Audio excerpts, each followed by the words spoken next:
Yahudi atau Nasara.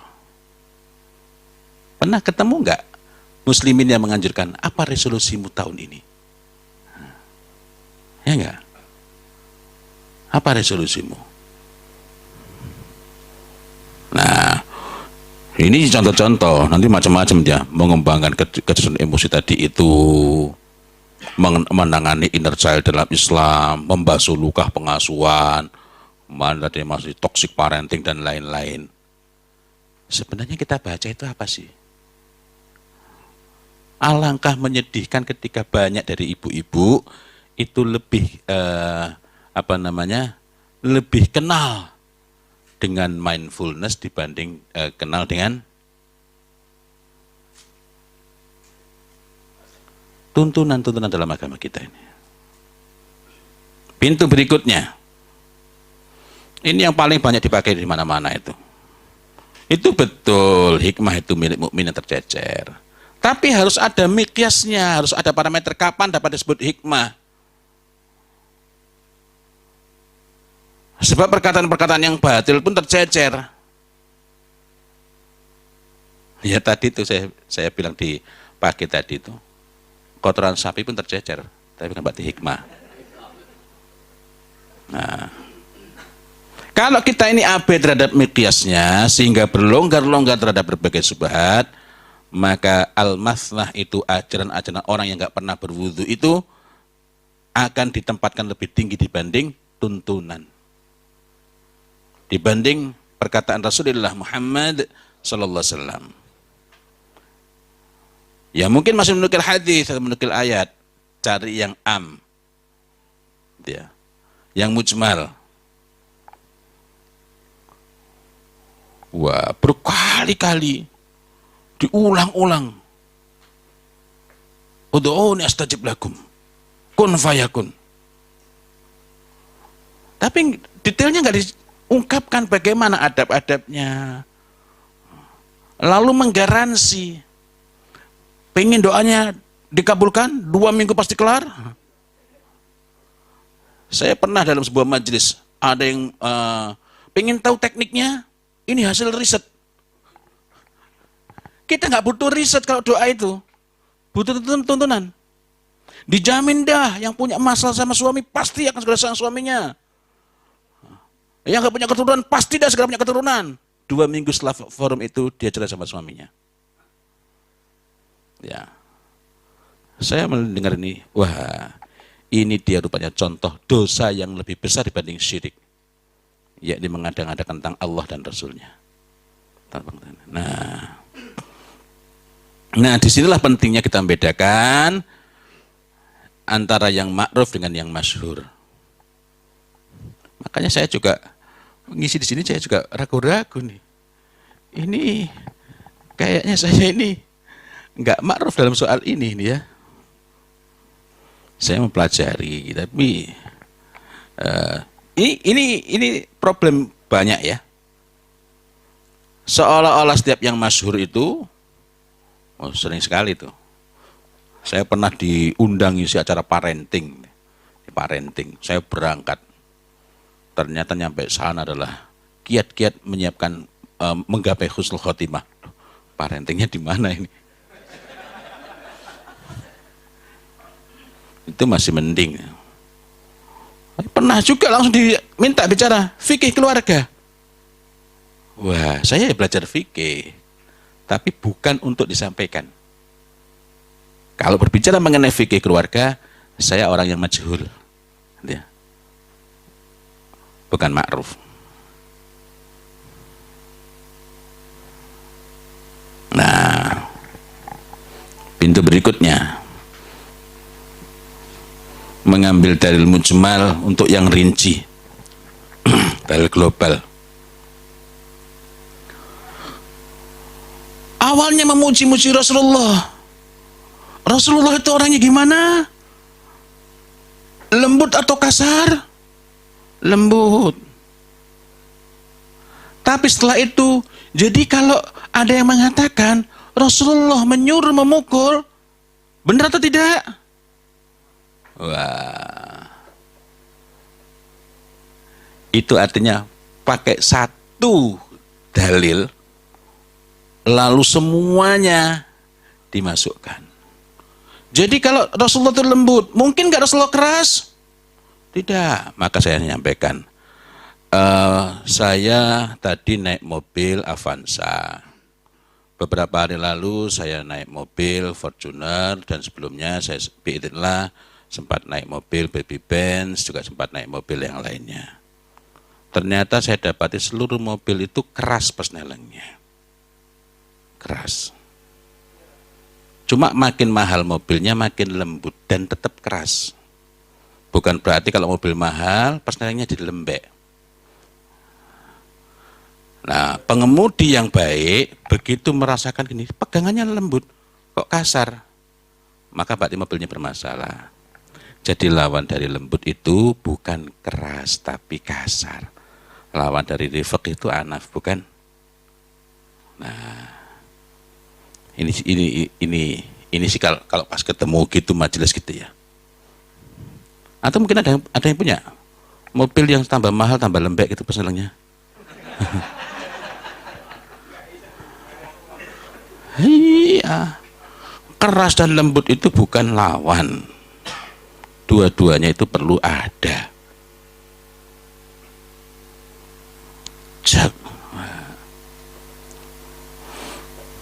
Menukil yang am, yang umum untuk yang khas, untuk yang khusus, yang spesifik. Dan meluas-luaskannya. Lu siapa bilang Rasulullah nggak tegas? Lau Fatimah binti Muhammad sarakat.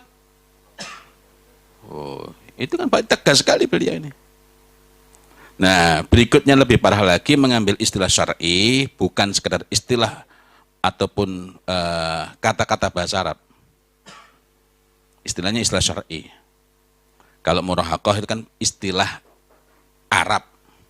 Arabisasi untuk adolescence menurut Stanley Hall.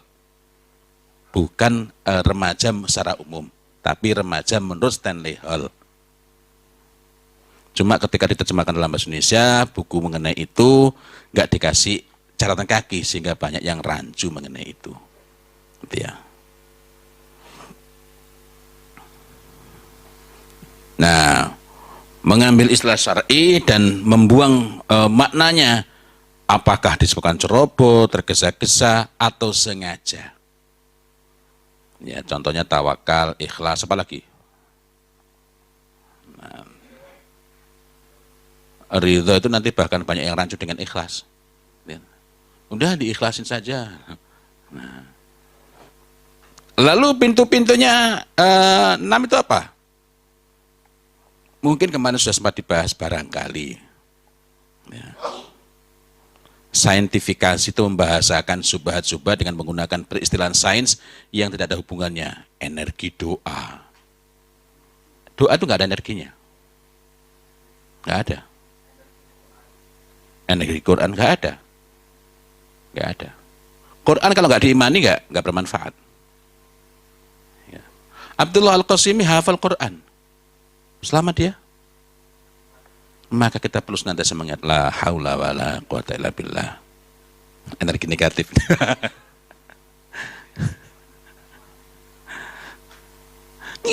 ini istilah-istilah yang ada hubungannya, tapi dijadikan sebagai alat membahasakan. Jadi tidak ada hubungannya atau dikesankan seperti berhubungan, padahal tidak ada. Contoh dulu apa namanya? Ya, apa itu dulu namanya? Miracle ya. Air. Itu tampaknya sederhana, tapi kalau kita mengimani itu, maka kita akan membuka pintu seluas-luasnya bagi perdukunan. Karena tidak penting siapa yang berbicara, imma itu dukun, imma itu pendeta, biksu, biksuni, dan siapapun. Nah, saya lalu bertanya, itu ketika membawa, kan kita bukan percaya pada dukun, tapi kita menggunakan kristal airnya itu. Pertanyaannya lah, kalau air sudah jadi kristal, apa nggak bocor tenggorokan itu? Ya. Yang kedua, kalau betul perkataan itu, selama perjalanan dari orang dalam orang suci tadi karena menggunakan kalimat-kalimat yang positif, yang bersesuaian dengan semesta besar. Lalu selama perjalanan ada klakson dan lain-lain, apa nggak mengganggu? Kalau betul. Terus gambarnya kok jadi cakep itu dari mana itu? Dari laboratorium. Ada buktinya. Ada buktinya. Karena kalau itu kristal air dari lab, gambarnya nggak kayak gitu. Itu bisa dari Photoshop. Ya, ala kulli hal, segala yang baru curigai. Wasyarrul umuri muhdatsatuha. Ini contoh-contoh saja itu ya. Contoh-contoh saja. Tapi diterima nggak oleh muslimin? Oh, banyak. Banyak. Walaupun nanti mereka akan berusaha mencocok-cocokkan dengan Zam-Zam. Zam-Zam itu kenapa menjadi baik? Karena tiap hari orang itu bertawaf sambil mengucapkan kalimat-kalimat yang baik. Itu kan sekarang.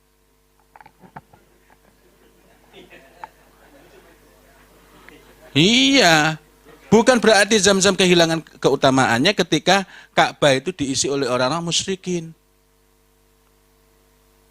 Zaman jahiliyah kan isinya orang musyrikin.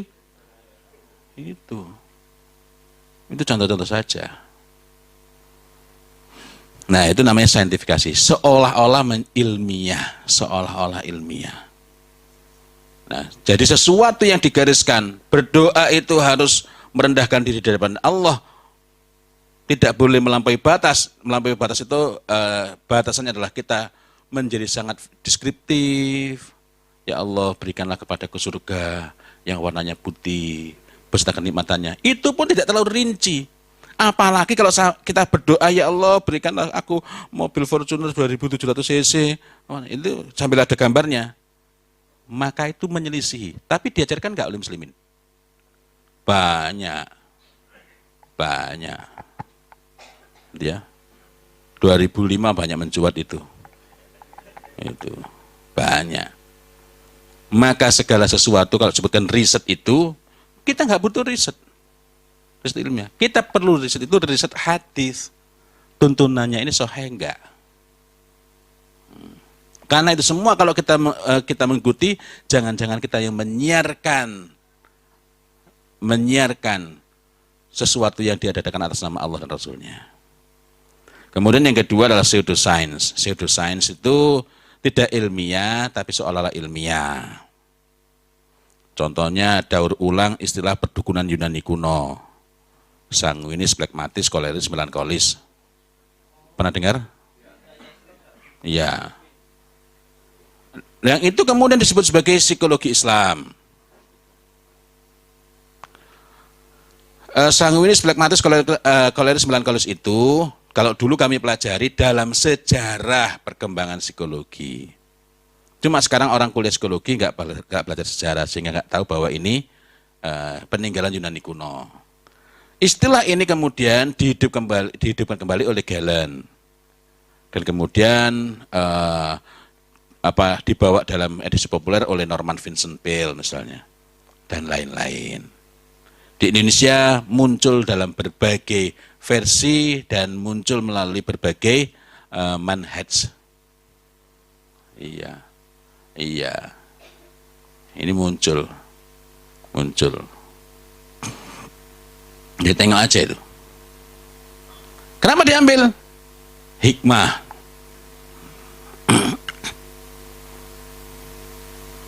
Kemudian berikutnya adalah science displacement.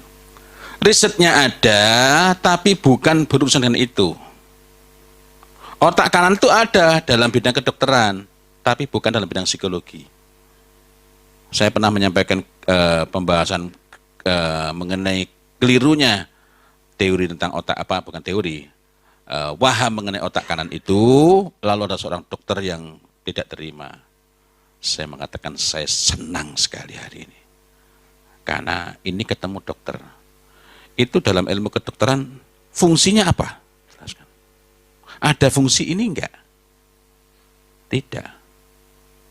Fungsi ini diatur oleh apa? Ini kalau ilmu kedokteran. Jadi fungsi apa? Otak kanan mengendalikan tubuh bagian kiri. Kalau begitu kita pakai otak kanan itu kapan? Pas cebok.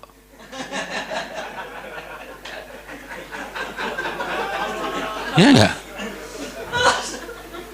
Nah, tapi ini adalah ini menjadi bermasalah ketika displacement. Displacement. Gitu.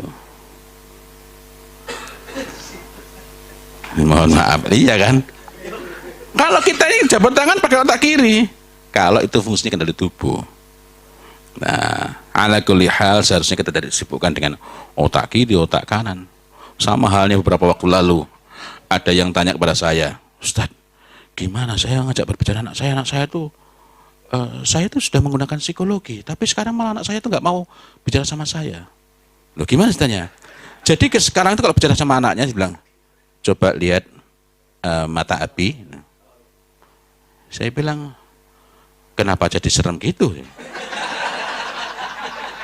Ya. Maka akhirnya saya menulis, komunikasi orang tua dan anak itu yang paling baik, itu yang spontan alami.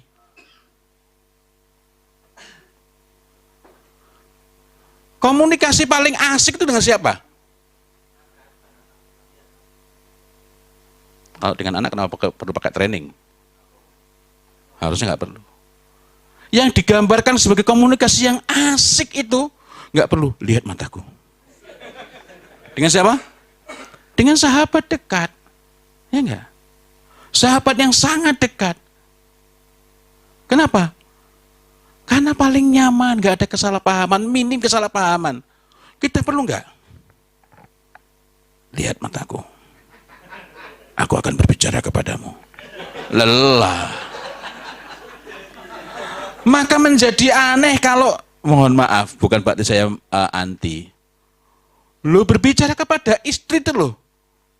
Trainingnya bertingkat-tingkat. Memangnya semengerikan apa sih istri itu? Ya enggak? Begitu juga dengan anak. Maka kita perlu runut. Kenapa kok rumah tangga muslim jadi bermasalah? Maka sama halnya ketika pandemi ini, saya betul sedih gitu, ya Allah. Ini memang perlu banyak banyak upaya-upaya serius untuk kembali kepada tuntunan ini. Kenapa? Di rumah saja kan harusnya makin bahagia mereka. Harus makin bahagia. Iya, basisnya kan rumah disebut maskan itu karena harusnya rumah itu memberikan ketenangan. Iya enggak? Lah kok masa pandemi semakin tinggi perceraian? Dan banyak yang berkonsultasi ke saya. Afan Ustaz, gimana mengatasi kejenuhan di rumah? Loh, ada apa dengan rumahnya? Bocor? Enggak. Tapi kan, kita kan, ini Ustaz, manusia kalau di rumah terus jadi bosan. Loh, kok bisa gitu? Lah Anda dulu kok nikah kenapa? Loh, katanya baiti jannati, masa di surga bosen? Ini tampaknya mungkin kedengarannya aneh. Kedengarannya aneh.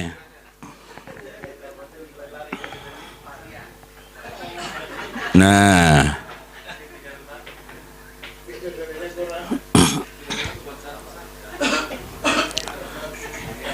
ada yang lebih hebat dibanding bidadari. Siapa itu? Istri masuk surga. Karena itu saya memperbaiki sebutan saya pada istri saya. Yang kuperlukan bukanlah bidadari di dunia ini, tapi dirimu. Iya, sama istrinya sendiri nggak apa-apa itu. Kalau sama istrinya orang malah bermasalah itu. Berikutnya, ini mungkin sudah akrab bagi yang belajar fikih ya, tapi tampaknya sepele. Ini tertib yang perlu kita tegakkan, karena pintu syubhat itu banyak yang mencomot dalil. Ada yang dalilnya benar, lalu objek dalil itu benar, madlulnya benar, dan memang itu dalil untuk itu, ada hubungannya. Jadi memang sahih. Nah, yang kedua, ada yang dalilnya benar, ini mulai bermasalah. Sebagian karena tidak tahu, sebagian karena memang menggunakan waham, ya, atau menggunakan jahil, kebodohan dalam memaknai. Dalilnya benar, madlulnya benar. Loh, lalu masalahnya di mana? Itu bukan dalil untuk itu. Bukan dalilnya. Gimana menyebutnya ya?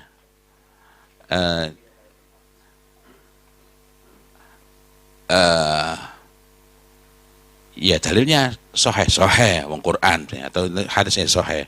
Tapi itu bukan dalil untuk urusan ini, ya. Jadi dalilnya benar, madlulnya benar, tidak ada hubungan. Saudara-saudara, dalam sebuah ceramah begitu. Ini Allah saja sudah katakan, kuntum khaira ummah. Maka kita yang sebagai muslim harus bersungguh-sungguh. Itu benar. Kuntum khaira ummah juga benar. Ayat berikutnya, ini Allah tunjukkan. Ini menurut Allah, kita ini umat yang terbaik. Maka kita ini harus menjadi kelompok, menjadi umat yang paling hebat. Karena itu kita harus mengetahui teknik-tekniknya. Agar kita ini memiliki kemampuan yang luar biasa. Kenapa kita ketinggalan? Dibanding orang-orang Cina itu. Orang Cina ketinggalan juga banyak. Kenapa kita ketinggalan dibanding orang-orang non-muslim? Karena mereka memegang rahasia kita.